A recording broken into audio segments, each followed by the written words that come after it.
एक राज्य था। उसकी राजकुमारी अत्यंत सुंदर थी। एक बार नगर में एक उत्सव का आयोजन हुआ। राजकुमारी भी उत्सव देखने गई। सभी लोग राजकुमारी के मनमोहक रूप को देखकर चमत्कृत थे। इन्हीं में से एक युवा पशुपालक भी था, जो राजकुमारी के रूप पर इतना मोहित हुआ कि उसे राजकुमारी से प्रेम हो गया। राजकुमारी तो उत्सव संपन्न होने पर महल में वापस चली गई, लेकिन राजकुमारी की मोहक छवि पशुपालक के मन में बस कर रह गई। पशुपालक हर क्षण राजकुमारी की कल्पना में खोया रहने लगा। उसकी स्थिति दीवानों जैसी हो गई। पशुपालक का एक घनिष्ठ मित्र था। वो एक लकड़हारा था। उसने पशुपालक मित्र को इस अवस्था में देखा तो इसका कारण पूछा। तब पशुपालक ने लकड़हारे को बताया कि उसे राजकुमारी से प्रेम हो गया है और वो तभी जीवित रह पाएगा जब वो राजकुमारी को पत्नी के रूप में प्राप्त कर लेगा। उसकी बात सुनकर मित्र लकड़हारा चिंता में पड़ जाता है। वो अपने मित्र की सहायता करना चाहता है, इसलिए राजकुमारी के विषय में जानकारी प्राप्त करता है और बताता है कि राजकुमारी भगवान शिव की परम भक्त है। लकड़हारा सुझाव देता है कि शिवरात्रि के दिन तुम भगवान शिव का रूप धरकर राजकुमारी से मिलो। ये सुझाव पशुपालक को पसंद आ जाता है। शिवरात्रि के दिन पशुपालक राजकुमारी को संदेशा भिजवाता है कि आज मध्य रात्रि भगवान शिव स्वयं राजकुमारी को दर्शन देंगे, इसलिए राजकुमारी अपने कक्ष का किवाड़ खुला रखे। परम शिव भक्त राजकुमारी इस बात को मान लेती है। पशुपालक अपने पशुओं में से सबसे सुंदर नंदी का चुनाव करता है और स्वयं श्रृंगार करके भगवान शिव की तरह रूप धारण करता है। भगवान शिव का रूप धरे पशुपालक अत्यंत सुंदर नंदी के साथ मध्य रात्रि में राजकुमारी से मिलने आता है। राजकुमारी अपने आराध्य देव को साक्षात अपने सामने पाकर भाव विभोर हो जाती है। वो पशुपालक को शिव समझकर उसके चरणों में गिर जाती है। पशुपालक राजकुमारी को कहता है कि तुम देवी का रूप हो, इसलिए मैं तुम्हारे पास आया हूँ और तुमसे विवाह करना चाहता हूँ। इस पर राजकुमारी पशुपालक से कहती है कि इस विषय पर आपको मेरे माता पिता से बात करनी चाहिए। तब पशुपालक राजकुमारी को समझाता है कि उसके माता पिता साधारण मनुष्य हैं, इसलिए वो उसे देख सुन नहीं सकते।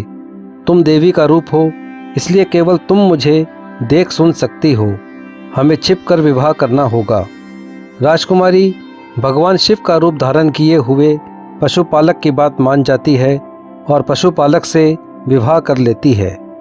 भगवान शिव का रूप धारण करके पशुपालक प्रतिदिन मध्य रात्रि में राजकुमारी से मिलने आता और भोर होने से पहले चला जाता। महल की दासियों को इस बात की भनक लगती है तो वो महारानी को बताती है।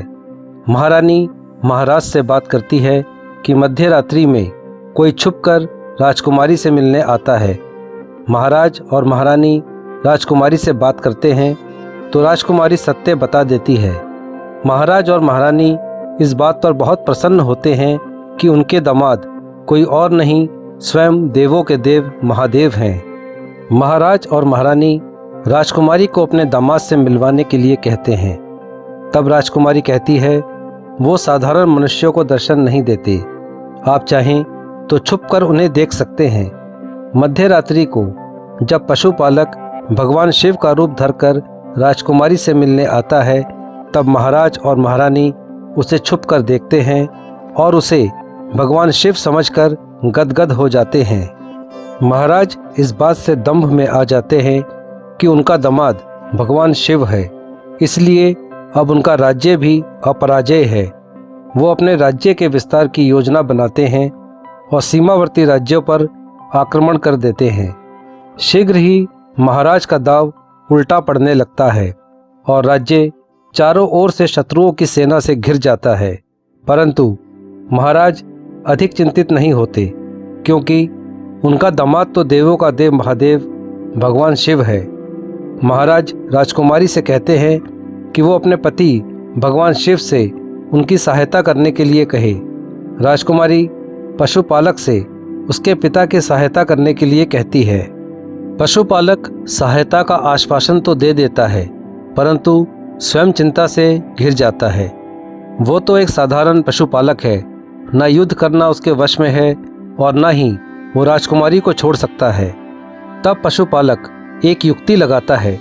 वो भगवान शिव का तांडव नृत्य सीखता है और अपने लकड़हारे मित्र की सहायता से एक ऐसा विमान बनवाता है जो देखने में नंदी जैसा होता है। रात के समय जब युद्ध विराम होता है, तब पशुपालक नंदी विमान पर उड़ता हुआ सीमा पर जाता है। वो नंदी विमान को शत्रु सेना के मध्य में उतारता है। पशुपालक भगवान शिव का रूप धारण किए होता है। वो विमान से उतरता है और भयानक क्रोध का प्रदर्शन करते हुए तांडव नृत्य करने लगता है। शत्रु सेना भयभीत हो जाती है और भाग खड़ी होती है। पशुपालक राज्य को तो बचा लेता है, किंतु उसे अपनी भूल का बोध भी होता है। वो भरी सभा में अपने स्वांग को स्वीकार कर लेता है। महाराज को क्रोध तो आता है, परंतु महाराज ये भी समझते हैं कि पशुपालक में सूझबूझ और साहस भी है। महाराज को ये भी समझ आता है कि यदि पशुपालक चाहता तो इस स्वांग को आगे भी चलाए रख सकता था, परंतु उसने ऐसा नहीं किया। और यदि पशुपालक युक्ति नहीं करता तो वो राज्य भी हार जाते। महाराज पशुपालक को क्षमा कर देते हैं और उसे राज्य में एक उच्च पद देते हैं और राजकुमारी के साथ उसका विधिवत विवाह करवाते हैं।